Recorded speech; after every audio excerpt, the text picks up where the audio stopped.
അപ്പോൾ എമ്പുരാൻ എല്ലാവരും എന്തായാലും കണ്ടു കാണുമെന്ന് അറിയാം. കാണാൻ പോകുന്നവരാണെങ്കിൽ പോലും നിങ്ങളെല്ലാം നല്ല കിഡ്ലോസ് ആയിട്ടുള്ള എക്സ്പീരിയൻസിന് വേണ്ടി എന്തായാലും നിങ്ങൾ വെയിറ്റ് ചെയ്തിരിക്കാം. നല്ല കിടുക്കം കാഴ്ചയുള്ള എക്സ്പീരിയൻസ് തന്നെയാണ് എമ്പുരാൻ ഒരുക്കി വെച്ചിരിക്കുന്നത്.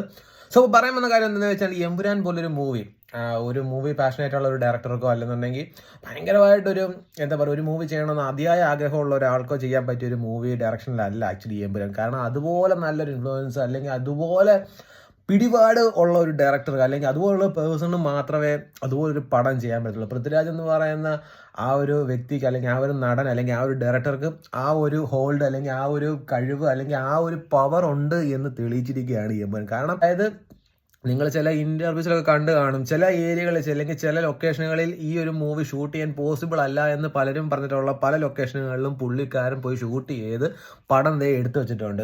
സോ അതാണ് ആ പൃഥ്വിരാജ് എന്ന് പറഞ്ഞ ആ ഒരു ഡയറക്ടർ അല്ലെങ്കിൽ ആ ഒരു ആക്ടർ ആ ഒരു പേഴ്സൺ അതാണ് എന്ന് കാണിച്ചു തന്നിരിക്കുകയാണ്. പിന്നെ ലാലേട്ടൻ്റെ കാര്യം പുള്ളിയുടെ ഒരു 5-6 പടം പൊട്ടിയെന്ന് പറഞ്ഞുകൊണ്ട് പുള്ളിയുടെ ബ്രാൻഡൊന്നും ഇടിഞ്ഞ് വീഴത്തില്ല. നിങ്ങൾ ഈ പടത്തിന്റെ പ്രീ ബുക്കിംഗ് സെയിലാണ് നിങ്ങൾ കണ്ടതാണ്. കാരണം റെക്കോർഡ് പ്രീ ബുക്കിംഗ് സെയിലായിരുന്നു മുഴുവൻ. പിന്നെ ആണെന്നുണ്ടെങ്കിൽ പൃഥ്വിരാജ് എന്ന് പറഞ്ഞ ഡയറക്ടർ അല്ലാതെ നമ്മൾ എങ്ങനെ കാണാനാണോ ആഗ്രഹിച്ചത്, നമുക്ക് എന്താണോ ഇഷ്ടം, ആ ഒരു സ്വാഗിലും ആ ഒരു കിടിലോസ്കി ആയിട്ടുള്ള രീതിയിലുമാണ് പ്രസന്റ് ചെയ്തിരിക്കുന്നത് നമ്മുടെ ലാലേട്ടൻ്റെ സ്ക്രീൻ പ്രസൻസ് ഒന്നും ഒരു രക്ഷയില്ല, കിടുക്കനാണ്. പിന്നെ തീർച്ചയായിട്ടും ഓഫ് കോഴ്സ് ഈ മൂവി നമുക്കൊരു കംപ്ലീറ്റ് സാറ്റിസ്ഫാക്ഷൻ ആയിട്ട് നമുക്ക് തോന്നത്തില്ല. കാരണം എന്താണെന്ന് ചോദിച്ചാൽ L3 കൂടെ വന്നെങ്കിൽ മാത്രം ഈ പടം കംപ്ലീറ്റ് ആയിട്ട് ഫുൾഫിൽ ആകത്തുള്ളൂ നമുക്ക്. സോ വെയിറ്റിംഗ് ഫോർ L3 ആണ് ഗൈസ്.